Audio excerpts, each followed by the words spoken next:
the world today. Wow, it's loud, isn't it? I mean, really loud. It is, almost relentlessly so. Yeah, it's just this constant hum, notifications buzzing, emails pinging, the pressure to respond right away, to post something, share something, just be seen, you know? Oh, definitely. That pressure to perform almost. Exactly. We're just bombarded with demands on our attention, our time, and honestly, it feels like on our very sense of self sometimes. That's a good way to put it. It chips away. It really does. It feels like you're caught in this Correct. current, always needing to keep up, keep paddling, or you feel like you'll get left behind. The fear of missing out, but amplified. Right. And that feeling, that constant quest for external validation, it can be utterly exhausting. It really can. Draining. Leaving us just drained, always chasing approval in a world that, let's be honest, it never seems to give quite enough, does it? Never quite enough. It's a moving target. What if there was, like, an oasis, you know? Some calm in all that chaos. A different way to operate. Oh, exactly. What if you could actually find a true, like, unshakable peace, something untouched by all that noise, all that clamor for your attention and approval? That's the core question, isn't it? Okay, let's unpack this. So today, this deep dive, it's really for anyone out there who's ever felt that pull, you know, that emotional drain from just the external noise. Or maybe you recognize that feeling, that endless quest for someone else's okay, someone else's approval. I think many people will resonate with that. I think so too. We're tackling a pretty fundamental question today. How do we actually find, and then importantly, how do we sustain true, lasting peace in a world that's constantly grabbing for our attention and, yeah, often demanding we fit in? It's a big one. It is. And our insights for this deep dive today, they come from a really fascinating collection of ideas. They're distilled from the unbothered mind, peace in a noisy world. Very fitting title. Isn't it? And our mission today, it isn't just to, you know, skim the surface. We want to really extract practical, actionable wisdom, stuff you can actually use. Right. Things to try. Yeah. Yeah, on cultivating an inner calm that genuinely can't be shaken. We'll look at strategies for managing our reactions because life will throw curveballs, right? Always does. Techniques for fiercely protecting our vital energy, that's a big one. And ultimately, how to build this profound sense of self-worth that's completely independent. It doesn't rely on anyone else's opinion. That independence is key. It really is. It's about more than just, you know, feeling a bit better for a moment. It feels like it's about fundamentally rewiring our whole relationship with the world around us. And, you know, this topic, for you listening, it feels perhaps more timely now than ever before. Why do you say that? Well, think about it. We live in an age where digital interaction often blurs the lines, doesn't it? Okay. Between genuine connection and, well, performance. Yeah, that's true. The curated self. Exactly. And information overload is just the norm. So these principles, they offer more than just like temporary fixes or Band-Aids. Right. Not just coping mechanisms. Precisely. They provide a really powerful counter-narrative to those common societal pressures that often push us towards constant outward-facing activity, towards always being on. Okay. So this isn't just about, you know, surviving the noise. It's about actually architecting a life where you can thrive despite it. Architecting a life. I like that. Yeah.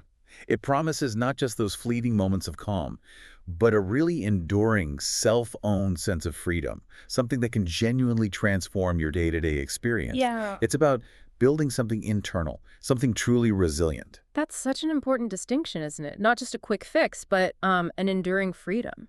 And the source material, it doesn't waste any time. It hits us right away with what it calls a foundational premise, like a stark choice life forces on us. That's right to the heart of it. It really does. It states, and I'm quoting here, life forces you to choose. Do you want peace or approval? Wow. Straightforward. Right. And then it goes further. It says, one liberates you, the other enslaves you. Strong words. Liberates or enslaves. Very strong. Now, that sounds dramatic, maybe, but here's the quiet insight, I think. Most of us, if you asked us point blank, we'd probably say, oh, I choose peace, of course. Naturally. Who wouldn't? Exactly. Yet, our daily habits, right, from how we curate our online presence, meticulously picking photos, crafting the perfect caption. The endless tweaking. To how quickly we jump to answer an email, or even how we subtly shift our opinions in a group chat just to fit in. Those habits often reveal this unconscious, relentless pursuit of approval. It's sneaky. It is. So the real deep dive here isn't if you make this choice, but maybe how often you make it without even realizing it. How often are you trading genuine, deep calm for just fleeting likes or compliments or feeling accepted for a moment? That's a really critical point, the unconscious nature of it. And what's truly fascinating is how the material immediately clarifies the inherent nature of this choice, especially when it comes to external validation. Okay. It's not saying it's inherently bad to get applause or recognition. I mean, that's a very human desire, right? Yeah. We like to be appreciated. Sure. Feels good. It does. The challenge comes because applause or any external validation, it's incredibly addictive. Yeah. It's almost designed that way neurologically. Addictive. How so? Well, when someone acknowledges your effort or praises your work or simply approves of you, it triggers a release of, dopamine, those feel-good chemicals in the brain. Ah, okay. The reward system. Exactly. It gives us this temporary high, makes us feel seen, feel valued, feel connected. And in those moments, yeah, it can feel like everything we've ever wanted, like a potent confirmation that we belong, we're on the right track. I can see how that would be addictive. Highly. Mm. However, and this is the crucial bit the source emphasizes, we often overlook a simple truth. People are fundamentally fickle. Fickle. That sounds a bit harsh. Well, maybe changeable is a better word. It's not meant cynically, more realistically. Yeah. Human nature, right? The very same people who are cheering you on enthusiastically today might, for any number of reasons, their own mood swings, new priorities, maybe they just forgot they might turn away tomorrow. Okay, I see that. So if your entire sense of worth, your confidence, your inner peace, if it all hinges on their recognition, well, you're essentially placing your whole emotional life at their mercy. Yeah, that sounds precarious. It is. It's a profoundly fragile and insecure place to build your foundation. Like building your house on shifting sand, just hoping the tide never changes. It's inherently unstable. It really is, absolutely. Yeah. And that's precisely why the material pivots so sharply then to the alternative, to what true self-owned peace offers. Self-owned. I like that term. Me too. It defines peace not just as, the absence of conflict, but as something self-owned. This isn't something you borrow. It's not dependent on your circumstances or what other people think or do. So it's not conditional. Exactly. It's not something someone else can give you. And crucially, it's not something they can take away. This inner peace, it's rooted deep down in self-acceptance and profound clarity. Clarity about knowing, really knowing with unwavering certainty who you are at your core, understanding what you truly stand for, and having this clear, unshakable line in the sand about what you absolutely refuse to compromise on. That takes work, though, that kind of clarity. Oh, absolutely. It's a process. But imagine living with that level of internal certainty. When you have that kind of foundation, things like, I don't know, idle gossip or someone being jealous or even direct disapproval from others. It just can't shake you. Why not? What makes it unshakable? Because that peace isn't on loan from them. It's yours, inherently. It belongs to you. And no external force can just repossess it. It's a deep internal knowing, a quiet conviction that doesn't need external noise to prove it exists. Indeed. And what's truly insightful there, I think, is how the source positions peace as this internal, non-transferable asset, like an intrinsic value that actually appreciates over time, unlike approval. Ah, interesting contrast. Peace appreciates, approval fluctuates. Exactly. Approval, by its very nature, it's external, right? It comes from outside, it's given, and therefore it can always be withdrawn. Peace, conversely, is cultivated entirely within. It's generated internally. And that's a crucial distinction because it highlights that one peace is inherently stable, resilient, enduring, while the other approval is, as you said, fragile. It's constantly subject to change based on things totally outside your control. Like the whims of others. The whims of others, shifting public opinion, even just someone else having a bad day. It really makes you consider where you're investing your energy, doesn't it? It really does. Are you building this robust internal operating system that's self-sufficient? Or are you constantly trying to plug into an unstable external power grid? Wow, that's a great analogy. And the cost. The cost of constantly chasing that fragile external approval. The source material paints a pretty stark picture, almost tragic, really. How so? It tells us that many people, maybe without even realizing it, they sacrifice their sleep, they compromise their core values, they even forfeit genuine happiness, all for that fleeting feeling of being liked or accepted or seen as successful by others. That's a heavy price. It is. Yeah. They might look successful on the outside, They might have all the markers society tells us matter, the fancy job title, the perfect-looking family photos online, the curated persona. The highlight reel. Exactly. Yet, behind closed doors, the source suggests their nights are restless. They're haunted by the very chase they're engaged in. Constantly anxious. Anxious about what? About what others think, what others demand, whether they measured up today, was their performance good enough. It's this subtle but relentless kind of self-imprisonment. And in direct contrast to that restless striving, the material presents this really powerful image. The one who walks alone but walks in peace is truly free. Walks alone but walks in peace. Yeah. This person isn't tormented by that immense crushing weight of trying to please everyone, trying to satisfy an entire, often contradictory world. Which is impossible, anyway. Completely impossible.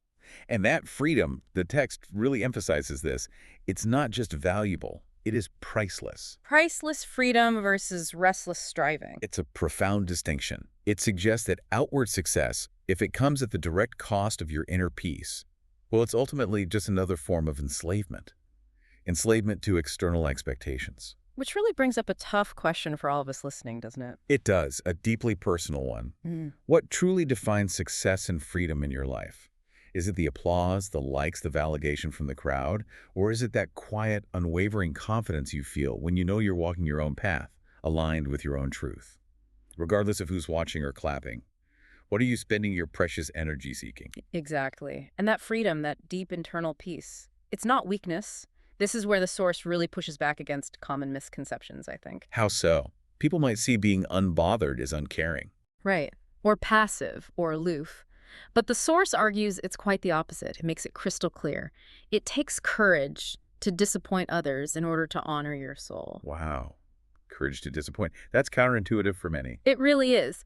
It means consciously choosing a path that might lead to temporary discomfort or disapproval from others, but doing it in favor of your own long-term integrity. It requires real backbone. Absolutely. It requires profound resilience to genuinely walk away from that hollow, superficial approval, the kind that doesn't really mean anything, and to trust your own path, especially when no one else is clapping. When there's no immediate reward. Exactly. When there's no pat on the back. It means you have to endure the silence sometimes, maybe the questioning glances, perhaps even outright criticism, because your internal compass, your sense of what's right for you, is unwavering. Staying true to yourself even when it's hard. Yes. So, to kind of sum up this whole foundational section, the core message seems to be, peace isn't just a nice feeling you stumble upon if you're lucky.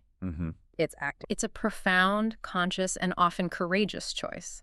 It's choosing enduring freedom over fleeting applause every single day. Okay, so if choosing peace over approval is our sort of North Star, our compass, the next logical question is, how do we actually navigate when the storms hit? Because they will hit. Inevitably. How do we master that inner landscape so the outside world doesn't just constantly knock us off course? We're talking about bringing this big choice into our daily lives now. How do we build that resilience when the pressure mounts? Getting practical. Exactly. The source introduces the idea of emotional control, not as suppression, though that's important. Right, not bottling things up. No. It's defined as the ability to stay grounded when the world is loud. It's presented as an active, deliberate choice. The choice to do what? To consciously let go of what drains you. To fiercely protect your energy, we'll talk more about that. And to guard your spirit against all the chaos swirling around us. Guard your spirit. I like that phrasing. Me too. It's not about becoming emotionless or robotic. It's about becoming the master of your emotional responses. It's an intentional act of, I guess, self-preservation and real empowerment. And this choice, this emotional control, it ties right back again to that insidious allure of applause and external validation we were just talking about. How so? Well, the source reminds us that the chase for approval, while it feels good momentarily, ultimately leads to this constant feeling of never enough. Ah, the comparison trap. Exactly. Because there will always inevitably be someone out there who seems to have more or do more or just be more, especially now. Yeah, the digital age makes that so much worse. It really amplifies it, doesn't it? With all the curated highlight reels, it creates this endless, unwinnable comparison game. So if you keep chasing approval, you're basically trapped in a perpetual state of feeling inadequate, constantly comparing your messy, unedited reality to someone else's perfectly filtered projection. That sounds exhausting just describing it. It is. Peace, on the other hand, offers a profoundly different, liberating lesson. It teaches you that you already are enough right now. Already enough. Yes. You are enough without the crowd, without the likes, without any external recognition whatsoever. It shifts the entire foundation of your worth from those shaky external metrics to a solid internal conviction. That's a huge shift. It's massive. Yeah. True strength, the text asserts, isn't found in being celebrated by others, but in being absolutely unshaken within yourself. Unshaken. Yeah. So when you make that deliberate choice, peace over approval, you reclaim this profound sense of control over your own narrative. Other people's opinions start to lose their power over you. Silence no longer feels threatening or insecure. Applause doesn't define who you are anymore. Where does the strength come from then? It starts to come from within. You draw on a strength that's steady, quiet, and ultimately unbreakable. It's about being anchored internally, not constantly tossed about by external waves. That quiet, unbreakable strength. I think that's something many of us really aspire to. And the source offers a particularly powerful tool, almost paradoxical actually, to cultivate it. And that tool is silence. Ah, silence. Interesting. Isn't it? It directly states, and this really struck me, silence is strength. Sometimes the loudest response is no response at all. The loudest response is no response. Yeah. Think about that in today's world, a world that feels completely obsessed with having the last word. Definitely. Constant engagement is expected. Constant engagement, immediate reactions, often those knee-jerk responses. In that kind of environment, choosing silence, consciously withholding a response, that becomes an act of rare courage. It's countercultural. Totally countercultural and profoundly powerful. It's almost like having a superpower in this age of, constant oversharing and reaction. Indeed. And here's why silence, as is presented in this material, isn't just, the absence of sound. It's framed as a profound discipline and a potent form of wisdom. Discipline and wisdom. Yeah. Explain that a bit more. Well, our brains are kind of wired for reaction, aren't they? Especially if we perceive a threat or a slight. There's this primal impulse to defend ourselves, to justify, maybe even to retaliate. The fight or flight thing. Exactly. Choosing silence literally means overriding that deep-seated impulse. It's an active repatterning, you could say, of your neural pathways.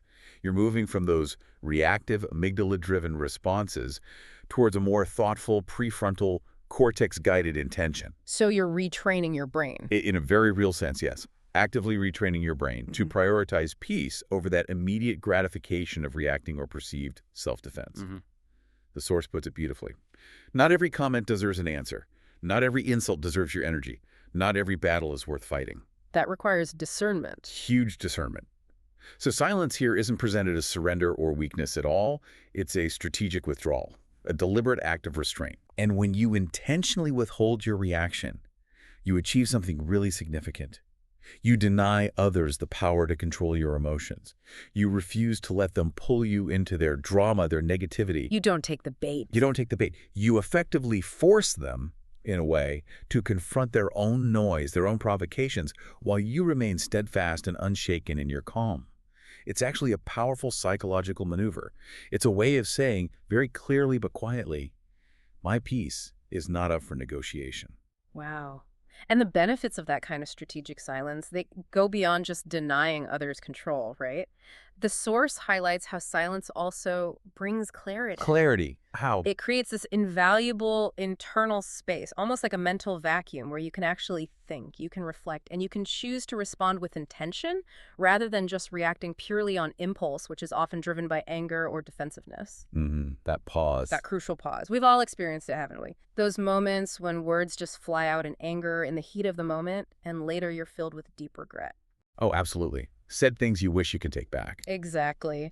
But the source wisely points out that silence rarely does. Silence rarely leads to regret. It offers that essential buffer, that moment of consideration where you can detach from the immediate emotional charge and gain some perspective. Yeah. It's the pause that allows wisdom to actually enter the conversation, even if that conversation is just the one happening inside your own head. Absolutely. And to sort of round out this thought on silence, the source emphasizes that it's ultimately a powerful demonstration of dignity. Dignity. Interesting. Yeah. It's this quiet yet firm declaration. It says your character, your integrity, your inner state. They cannot be dictated by petty conflicts or external drama or someone else's insecurities projected onto you. So it's an internal boundary. A very strong one. It shows the world, but maybe more importantly, it shows yourself that your peace is genuinely stronger than their chaos, that your spirit is truly beyond their reach. That's empowering. It really is. It's an assertion of an internal locus of control that is incredibly powerful and frankly quite magnetic. The world will always be noisy. That seems to be a given. But true power, the source argues, belongs to the one who carries that stillness within, the one who can remain an island of calm in a sea of turbulence. That concept of stillness within, of quiet power, it leads us perfectly into the next really crucial aspect of cultivating this unbothered mind, which is about fortifying your inner sanctuary. Fortifying. By proactively protecting your energy and setting clear, unwavering boundaries, the source puts it bluntly. True strength is not about proving yourself. What is it about then? It is about being unshaken by criticism, untouched by gossip, and free from the desperate need for constant validation.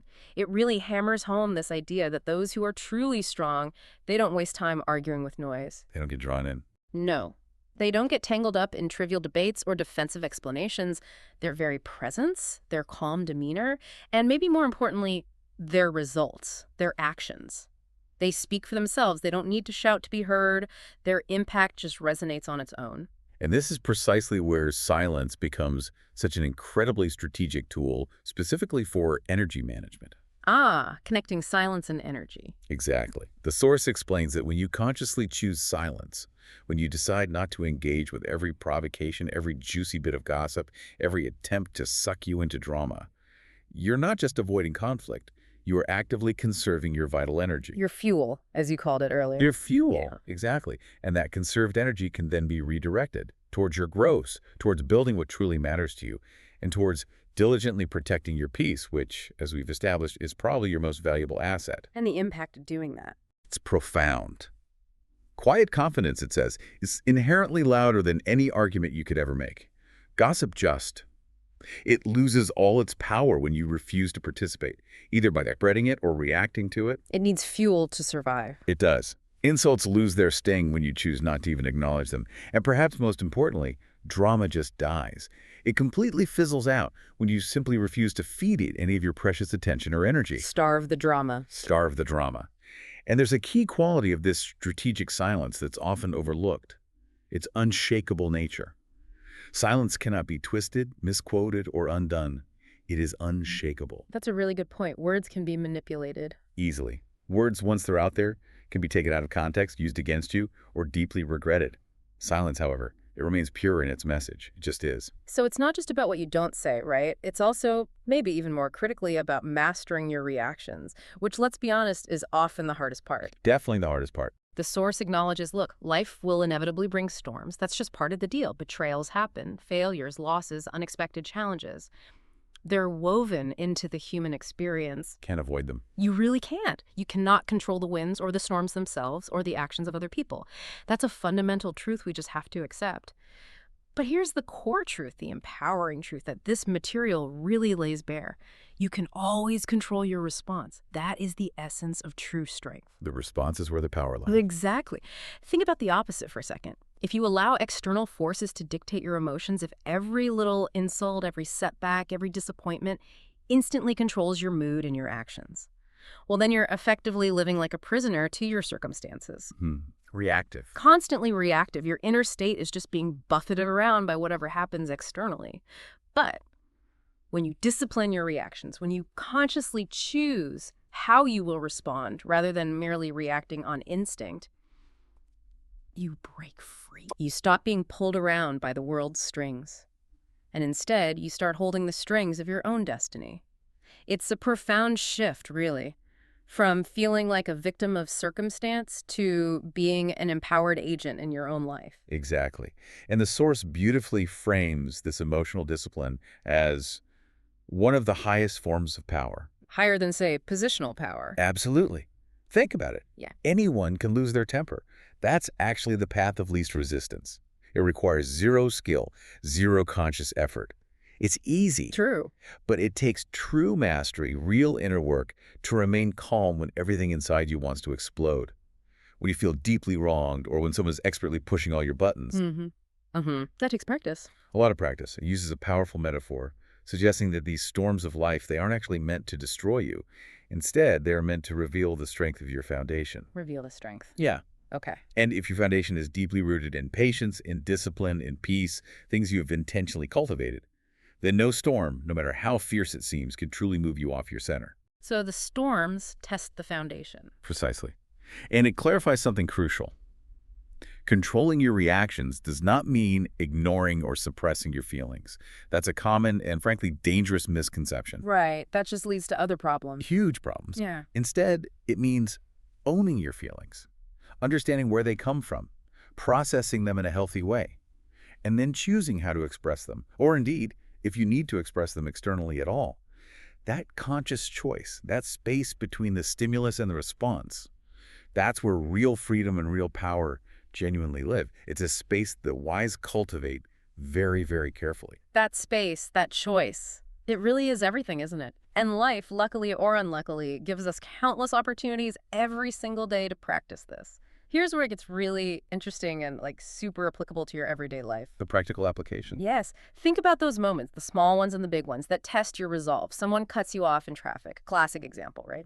Happens all the time. Do you explode, honk, yell, maybe even tailgate, escalating the whole thing and ruining your own peace? Or do you consciously choose to protect your pace, take a breath, and just let it go? Easier said than done sometimes. Oh, for sure. Or another one. Someone insults you directly, maybe even maliciously.